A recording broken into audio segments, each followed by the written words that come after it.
Hi, Chris here. Big update. Baby is out.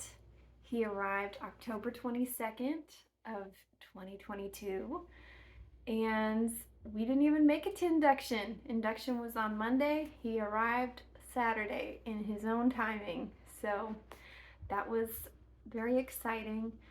Um, yeah, so he's here. He's currently sleeping, and so I figured this would be a good time to try to record a video, but if he wakes up, you might get to see parts of him.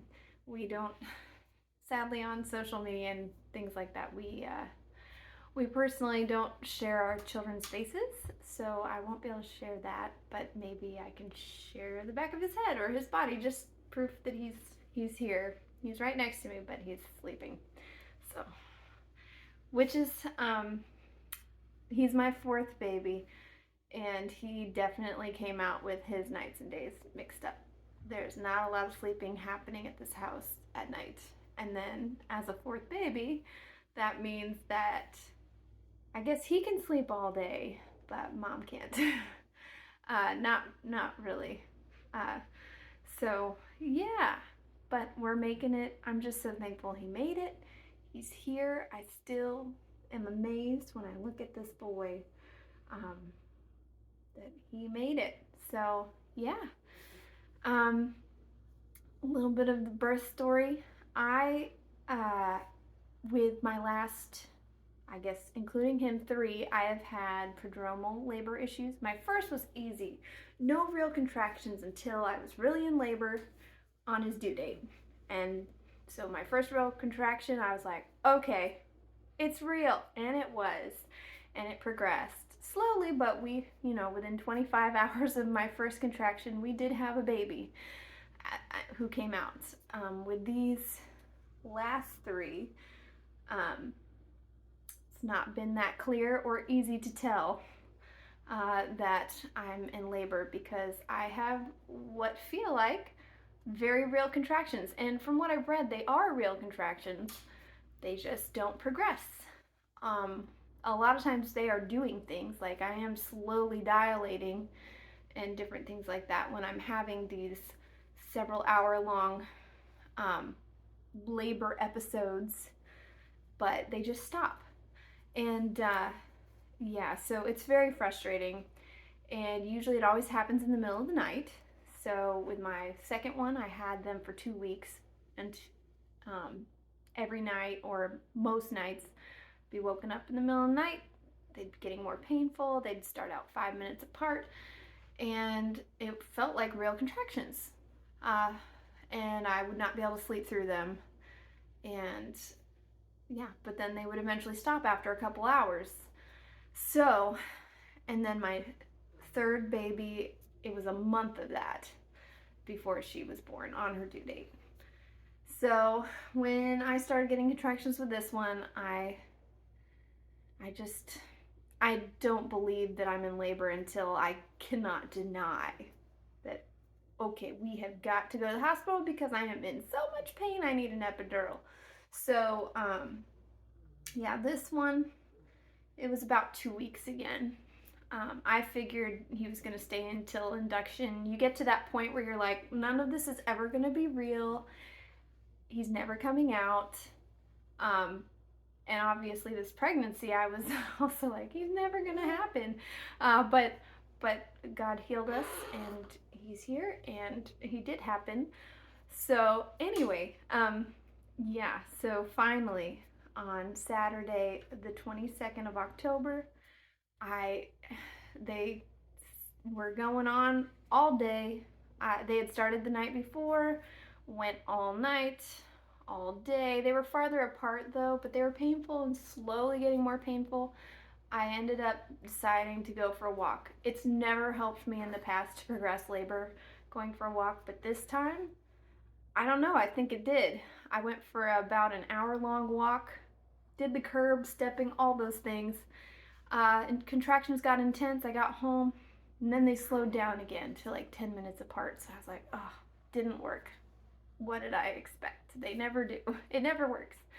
But then I got up after taking a half-hour nap, and all of a sudden, bam, 3 minutes apart, painful, getting really painful, bending over, can't talk through them. So I was like, wow, this might actually be real. Anyway, it was real. We finally went to the hospital, and baby was out that evening. I got the real feeling contractions around 3:30. I mean, they all felt real, but where they were very intense and all of a sudden 3 minutes apart, just suddenly after I stood up, that was about 3:30 p.m. And then he was out by 9:45. So it was pretty quick when it finally really started. Yeah, so, and this birth experience was my best that I've had.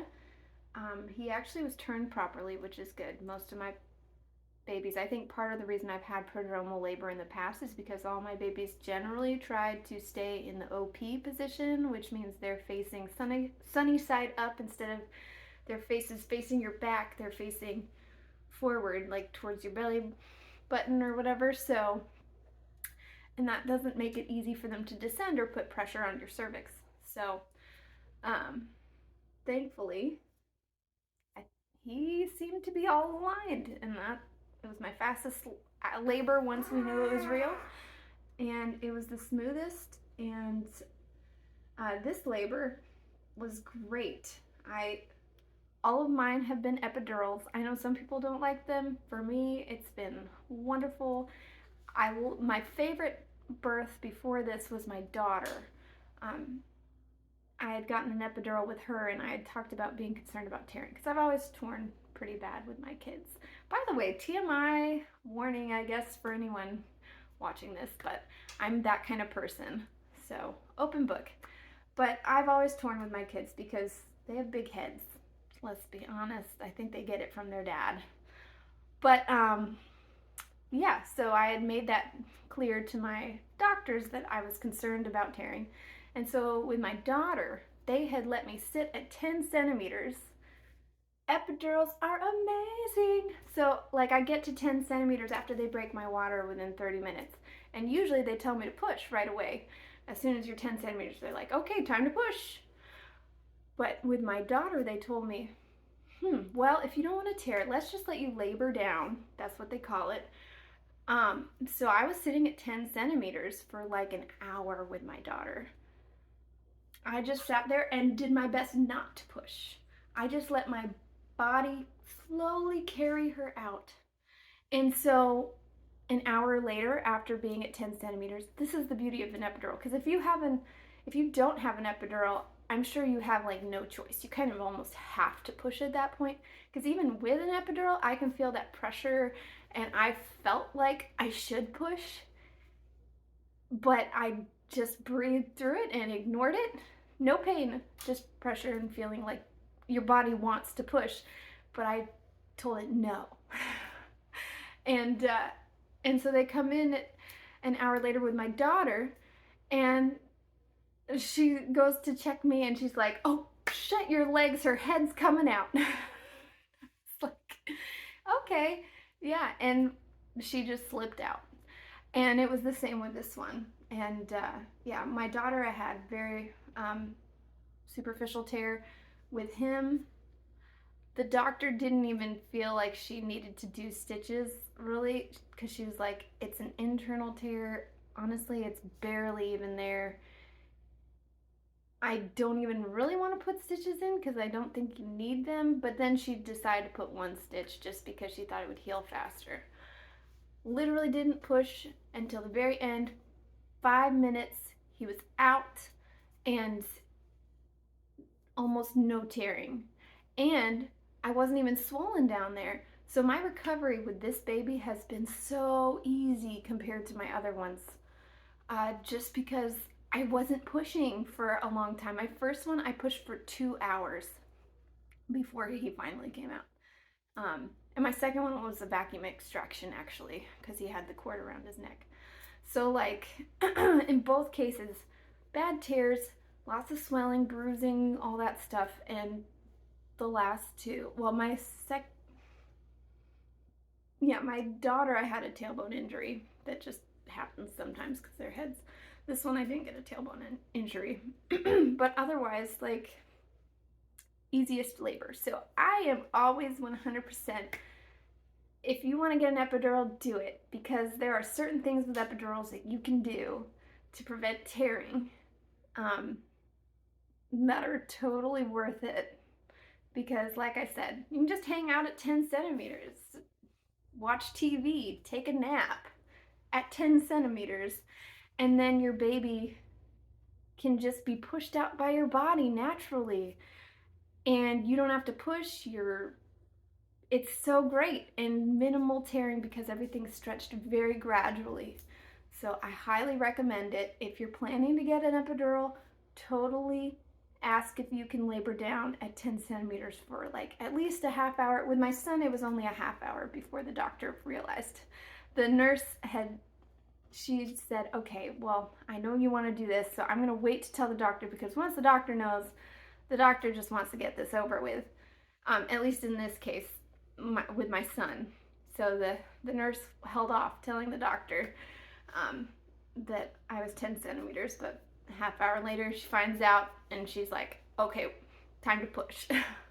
But still, like I said, no tearing. I'm probably sounding rambly, but I love epidurals. I love them so much. I have had no issues. Oh, the other thing, this time with this epidural, they talked about how to get it, and this is my 4th baby with an epidural, and yet no one had explained this way. That when you lean forward to get the needle inserted or whatever, initially when they place it, there's no needle after they initially place it. They take the needle out and then it's just a plastic little catheter in your spine. It's not, so I think people get scared of that, but it's not that bad. But one thing they said was that you should curve your spine when you're leaning forward. You curve it like a shrimp, like picture a shrimp, because it opens up the vertebrae more and gives you space. And would you believe it? This is my 4th baby and no one has explained it that way. So they always told me to lean forward, but then you're just leaning like that, and a lot of times your back is still straight. So for them to get in, it's a little bit harder. Whereas if you curve it, I'm doing a bad job. But if you're curving your spine, it opens it up and makes it much easier for them to put that catheter correctly. So just FYI, if you're getting an epidural, curve it like a shrimp. Don't just lean forward straight. Curve it like a shrimp, just in case your anesthesiologist doesn't tell you that. That's what you're supposed to do. Yeah. Anyway, it's been good. Newborn nights, exhausting. He's about 2 weeks now. He's growing really well. But not sleeping at night. So, yeah. Anyone that's been following my journey, I hope this brings you hope that there can still be a baby at the end, even with a very big hemorrhage. If God wants your baby to live, he's gonna live. Nothing can stop it. And if it's not in the cards, and if God wants to bring him to be with him, once again, God knows what's gonna happen. And I think that's really hard. Oh no. Hi. So, yeah, but anyway, this is my last baby. It was hard to decide that, but with us 4 is our capacity. So, I've been just trying to snuggle this one up, and I'm praying for anyone who comments on my videos that you're going through a similar situation. I am praying for you that you'll have an outcome like this, where you're holding a baby at the end of this. And yeah, are you hungry? But it's such a miracle, and I'm praying for good outcomes for all of you. And I'm so sorry that you are finding yourself in this place. I know God will use it, no matter the case. If you turn to Him. He will not abandon you. He will walk with you through this and hold you through it, no matter what happens. I know that, and I truly believe that bringing people along in your journey to pray for you and walk with you in it is so important. Don't walk alone. Don't try to keep this to yourself and hide it. I don't care how far along you are. I think it's so good to be able to let some people in that can pray for you and check in on you and everything. So anyway, this boy is hungry. And so I'm gonna go, but I wanted to update. All right, have a great day. Bye.